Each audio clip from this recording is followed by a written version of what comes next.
दोस्तों, कुवैत की 3 बड़ी अपडेट लेकर हाजिर हुए हैं और तीनों ही अपडेट काफ़ी ज़्यादा बड़ी और इम्पोर्टेंट होने वाली है, तो आप लोगों से गुजारिश है वीडियो को शुरू से लेकर आखिर तक ज़रूर से देखें। सबसे पहली अपडेट यहाँ पर दोस्तों ये है कि कुवैत में कुवैती नागरिक को मौत की सज़ा दी गई, जिसने एक बच्चे को किडनैप किया और उसके साथ सेक्सुअल हैरेसमेंट किया। यहाँ पर बताया ये गया कि ईद की नमाज़ अदा करने के बाद बच्चे को किडनैप कर लिया गया और उसके बाद उसको एक अपार्टमेंट पर ये बंदा लेकर गया कुवैती नागरिक और उसको मारा-पीटा और उसके साथ सेक्सुअल हैरेसमेंट किया। उसके बाद उसको नंगा ही सड़क के ऊपर छोड़ दिया। जिसके बाद जब उसके माँ-बाप को वो बच्चा मिला और बाकी लोगों की ये जानकारी मिली, तो लोग काफ़ी ज़्यादा गुस्से में थे और लोगों ने ये मांग की कि इस बंदे को मौत की सज़ा दी जानी चाहिए।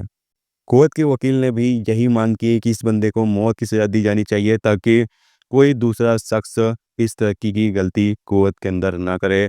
इससे क्या होगा कि बच्चे सुरक्षित रहेंगे। तो बच्चों की सुरक्षा को देखते हुए फिर हुकूमत ने, अदालत ने भी यही फैसला लिया कि इस तरीके के अगर केस आते हैं तो इस तरीके के केस पर लोगों को मौत की सज़ा दी जाएगी। यानी कि कुवैत का कानून धारा 180 के तहत इस कुवैती नागरिक को मौत की सज़ा दी गई है और कहा यह गया है कि अगर कोई भी शख्स, कुवैती हो या कोई भी बंदा हो, कुवैत में रहते हुए बच्चों के साथ इस तरीके की गलती करता है, इस तरीके की हरकत करता है, तो उसको मौत की सज़ा दी जाएगी। इसके अलावा अगली अपडेट ये है कि कुवैत के अंदर ऑनलाइन फ्रॉड काफ़ी ज़्यादा होने लगा है और यहाँ पर बताया ये गया है कि हाल ही में 700 से ज़्यादा लोग धोखेबाजों का शिकार बने हैं, अपना पैसा गंवा चुके हैं। 700 से ज़्यादा लोग। यहाँ पर बताया गया है अपडेट में कि तमाम लोग सतर्क और सावधान रहें। लगातार मिनिस्ट्री की तरफ से अपडेट भी किया जा रहा है कि कोई फेक कॉल आती है आपके पास या एसएमएस आता है, कोई लिंक आता है या फिर किस तरह का कोई ईमेल आपके पास आता है या फिर कोई ऐसा एप्लीकेशन जिस पर आपको ऑफ़र मिल रहा हो और वो एप्लीकेशन हुकूमत से रजिस्टर्ड ना हो, तो ऐसे तमाम चीज़ों से आपको बचना चाहिए। क्योंकि बहुत सारे एप्लीकेशन भी ऐसे होते हैं जहाँ पर आपको उनको परमिशन देना पड़ता है और परमिशन आप देते हैं तो वो फिर आपके मोबाइल में जो डाटा वगैरह है उसको हैक कर लेते हैं, जो हैकर्स होते हैं, और फिर उससे उसके बाद वो फिर आपको नुकसान पहुँचाते हैं।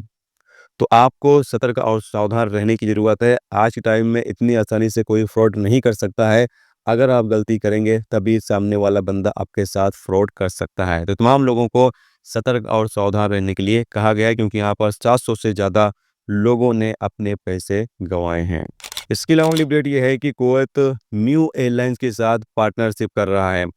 बताया जा रहा है कि कुवैत के अंदर ज़्यादा से ज़्यादा टूरिस्ट को बढ़ावा देने के लिए और कुवैत की अर्थव्यवस्था को बेहतर बनाने के लिए, यानी ज़्यादा से ज़्यादा जो टूरिस्ट लोग हैं वो कुवैत आ सकें, कुवैत घूम फिर सकें। अभी क्या है, जज़ीरा एयरवेज़ और कुवैत एयरवेज़ कुवैत की अपनी एयरलाइंस हैं। उसके साथ ही एक और न्यू एयरलाइंस के साथ पार्टनरशिप की जा रही है, ताकि इस एयरलाइंस को भी कुवैत आने-जाने के लिए इस्तेमाल किया जा सके और बड़ी तादाद में लोग कुवैत टूरिस्ट के तौर पर आ सकें। टूरिस्ट सेक्टर को मजबूत करने के लिए कुवैत गवर्नमेंट एक और नई एयरलाइंस के साथ मुआहदा कर रही है।